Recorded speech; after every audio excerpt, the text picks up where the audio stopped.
పేద ప్రజల అభ్యున్నతి కోసం కేంద్ర ప్రభుత్వం కృషి చేస్తుందని కేంద్ర వ్యవసాయ శాఖ సహాయ మంత్రి కైలాష్ చౌదరి అన్నారు. పేద ప్రజల ఆకలి తీర్చేందుకు మోడీ ప్రభుత్వం ఉచితంగా రేషన్ బియ్యం పంపిణీ చేస్తుందని చెప్పారు.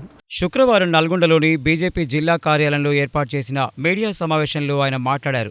గరీబ్ కళ్యాణ్ అన్న యోజన పథకం కింద దేశంలోని పేదలందరికీ ఉచితంగా రేషన్ బియ్యం పంపిణీ చేయడంతో పాటు దేశంలోని అన్ని గ్రామాలకు విద్యుత్ సౌకర్యం కల్పించిన ఘనత మోడీ ప్రభుత్వానిదేనన్నారు. ప్రధానమంత్రి ఆవాస్ యోజన కింద పేద ప్రజలకు ఇళ్లను నిర్మించి ఇస్తున్నామని, స్వచ్ఛ భారత్ కార్యక్రమం కింద ప్రతి ఇంటికి మరుగుదొడ్లను నిర్మించామని చెప్పారు. వంట చేసేటప్పుడు మహిళలు పడుతున్న ఇబ్బందులను గమనించి ఉజ్వల యోజన పథకం కింద పెద్ద ఎత్తున గ్యాస్ కనెక్షన్లు పంపిణీ చేశామని, దేశవ్యాప్తంగా 9 కోట్ల మందికి గ్యాస్ సిలిండర్లు అందజేశామని తెలిపారు. ఆయుష్మాన్ భారత్ పథకం కింద 5 లక్షల వరకు ఆరోగ్య బీమా కల్పించడం జరిగిందని చెప్పారు. రైతుల కోసం బడ్జెట్లో నిధులు పెంచడం జరిగిందని, కిసాన్ సమాన్ నిధి ద్వారా రైతులకు ప్రతి 4 నెలలకు ఒకసారి 2,000 చొప్పున ఏడాదికి 3 సార్లు ఆర్థిక సహాయం అందజేస్తున్నామని తెలిపారు. భారతదేశాన్ని విశ్వగురువుగా నిలిపేందుకు కేంద్రంలోని నరేంద్ర మోడీ ప్రభుత్వం ముందుకు సాగుతోందని చెప్పారు. ఒకవైపు పేదల అభివృద్ధికి పాటుపడుతూనే మరోవైపు దేశాభివృద్ధికి బాటలు వేస్తున్నామని చెప్పారు.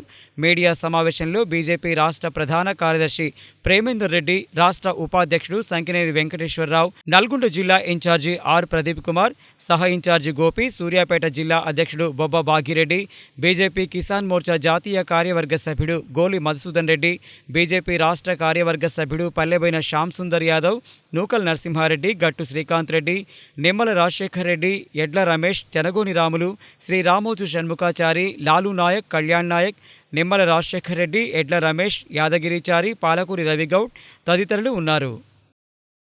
छोटे छोटे किसान अपनी खुद की समूह बनाकर खुद की यूनिट लगाए, खुद सॉर्टिंग ग्रेडिंग करके और वैल्यू एडिशन करके अपने उत्पादन को बेचे और अधिक लाभ ले सके, इस दिशा के अंदर भी काम हुआ. एग्रीकल्चर इंफ्रास्ट्रक्चर फंड के तहत 1 लाख करोड़ रुपए का प्रावधान किया गया. छोटे छोटे किसान ने या कोई भी अगर युवा साथी अपना अगर संस्था लगाना, अपना अगर कोई सॉर्टिंग ग्रेडिंग की यूनिट लगाना चाहता है, कोल्ड स्टोरेज वेयर हाउस लगाना चाहता है, तो उसके लिए या पॉली हाउस ग्रीन हाउस लगाना चाहता है तो उसके लिए 2 लाख करोड़ रुपए का प्रावधान किया गया 3% ब्याज की छूट के साथ और बिना कोई कोलेटरल के ये व्यवस्था की गई है. तो ये स्पष्ट दर्शाता है कि किसान भी आगे बढ़े, देश का गरीब व्यक्ति भी आगे बढ़े और आम देश का नागरिक है वो अपने आप को सुरक्षित महसूस करे और भारत की प्रतिष्ठा है वो विश्व में बढ़े.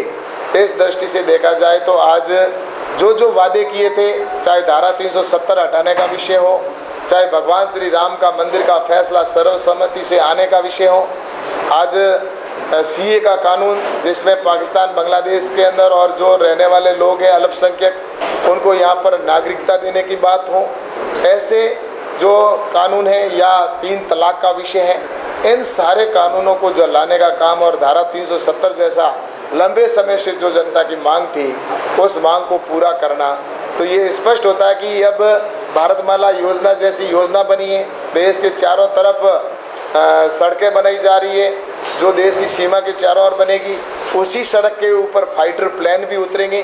कभी युद्ध होता है तो उसके स्थिति के अंदर वहाँ पर भी प्लेन उतर सके. तो इस दृष्टि से देश की चारों ओर से सीमाएं सुरक्षित की जा रही है, सड़क को मजबूत किया जा रहा है और हथियारों की दृष्टि से भी देश को और ताकतवर बनाया जा रहा है और विश्व स्तर पर भी भारत की साख कैसे बने, इस दिशा के अंदर काम किया जा रहा है. मेरा आप सबसे यही कहना है कि आपके माध्यम से कहना चाहूँगा कि जो प्रधानमंत्री आदरणीय नरेंद्र मोदी जी ने 8 साल के अंदर को काम हुआ है, ये काम आज आज़ादी के अमृत महोत्सव के ऊपर निश्चित रूप से मुझे एक बात की संतुष्टि है कि इतना अच्छा काम हो रहा है. लेकिन यही काम अगर पहले सरकार ने किया होता, यूपीए की सरकारों के समय में या कांग्रेस की सरकार थी उस समय अगर किया होता तो आज देश कहाँ से कहाँ पहुँच गया होता. लेकिन दुर्भाग्य इस बात का है कि उस समय की सरकारों ने भ्रष्टाचार किया, गरीब का पैसा था उसको लूटने का काम किया. लेकिन आज नरेंद्र मोदी जी की इस सरकार के अंदर मुझे कहते हुए गर्व है कि मोदी जी की सरकार में किसी भी एक भी केंद्रीय मंत्री के ऊपर कोई आरोप नहीं लगा सकता भ्रष्टाचार का. तो इससे स्पष्ट होता है कि एक सुशासन देने वाली सरकार और गरीब के कल्याण करने वाली ये सरकार है, वो इस आज़ादी के अमृत महोत्सव के अवसर पर काम कर रही है.